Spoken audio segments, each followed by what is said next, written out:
I now proudly present to you Conny Reuter, the Secretary General of Solidar, who will just give in a few more points the contents of our international petition, the call to action, decent work for decent life. Tout d'abord, je tiens beaucoup à remercier la Confédération internationale et la Confédération européenne syndicale de nous donner l'opportunité à une organisation de la société civile de se battre autour de la question du travail décent. Decent work, trabajo decente, or as we say in German, gute Arbeit. C'est quoi le travail décent? Le travail décent, c'est tout d'abord, dans notre appel à l'action, c'est surtout la question d'emploi stable. Nous entendons tous les jours les représentants des affaires européennes et de Eurobusiness nous parler des milliers d'emplois qui ont été créés et des millions d'emplois qui ont été créés, mais personne ne parle de la qualité de ces emplois. Donc le premier point de cet appel à l'action, c'est la question des emplois de qualité et d'emplois stables. Le deuxième volet, c'est bien évidemment la question des droits. Il s'agit des droits civiques, il s'agit des libertés fondamentales, il s'agit des droits à l'association et des droits syndicaux, parce que c'est ça qui est au cœur et c'est ça qui chaque fois, et aussi une journée comme hier avec cette mobilisation qu'on a connue en Belgique, s'est remis en cause par certaines forces de nos sociétés.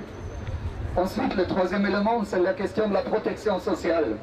Parce que la protection sociale, on pourrait imaginer que ce serait en Europe, ce serait un acquis, alors qu'en Europe, il y a aussi beaucoup de points d'interrogation qui sont mis derrière. Et quand on quitte l'Europe ou d'autres continents, on sait très bien que, par exemple, investir dans des systèmes de protection sociale en Afrique, simplement 3% du PIB, du produit intérieur brut des différents pays, tout ça permettrait d'arriver à un niveau comme, par exemple, les pays scandinaves l'ont connu. Bien évidemment, la responsabilité aussi dans le commerce international, parce que souvent, les accords de partenariat économique entre l'Europe et d'autres pays et d'autres continents, à entendre dire les mouvements progressistes et les mouvements syndicaux, c'est autre chose qui nous est présenté ici. Donc c'est très important que l'Europe se définisse aussi par rapport au commerce international et qu'on arrive à un commerce plus juste et plus équitable.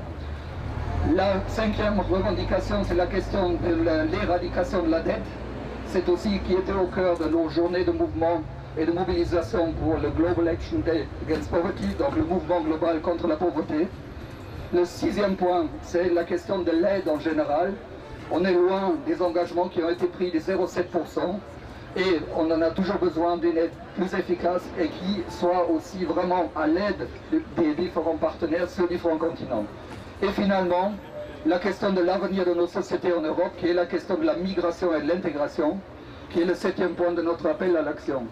Donc tout ça, nous invitons maintenant la vice-présidente de la Commission européenne, Magrot Wallström, de nous rejoindre sur la scène, parce que nous sommes très honorés de sa présence et bien évidemment, nous lui donnons aussi l'opportunité de prendre la parole. Je vous remercie, donc continuons, luttons pour un travail décent partout dans le monde. Merci.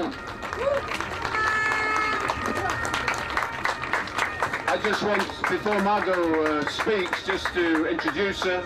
Those of you who don't know, and many of you do, that she is the Vice President of the European Commission. She's a good friend of the European trade union movement. She's a very good friend of the international trade union movement. And she's a very good friend of Solidar as well, who are the organizations who are behind today's event. So it's with very great pleasure and appreciation that I now invite Margot Wallström to address you, and afterwards to sign the petition on the board. But first of all, some words from Margot Wallström. Margot. Thank you very much, all of you, for being here. And I think it's great to see the mix of people, somebody with a hammer, and not only commission officials standing around talking about decent work. Because I think that at least the European Union is fully aware of this challenge and the fact that it is a global challenge. And if we look at, and you have probably already heard all the scary figures, but today 1 in 2 workers has an insecure job. And many of them are, of course, in the informal economy, and with an overwhelmingly number of women. Low pay and very dangerous working conditions are what also defines the indecent jobs that too many people experience today. And 80% of workers do not have adequate social protection.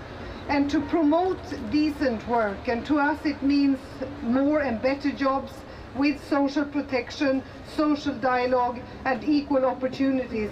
That is of course just as relevant for developing countries as for the emerging economies and the industrialized world. One point holds true throughout the world, and that is investing in decent jobs is not only a driver for fairness and justice, but also a move towards better economic performance, more effective public policy and better governance. So it brings all the other positive effects with it. The European Union, as you know, has the goal of combining economic growth with more and better jobs, with social justice and protecting the environment as well. That is what is called sustainable development. And that is also why the Commission supports the development of decent work, fair globalization and policy coherence also at the international level. The Commission is a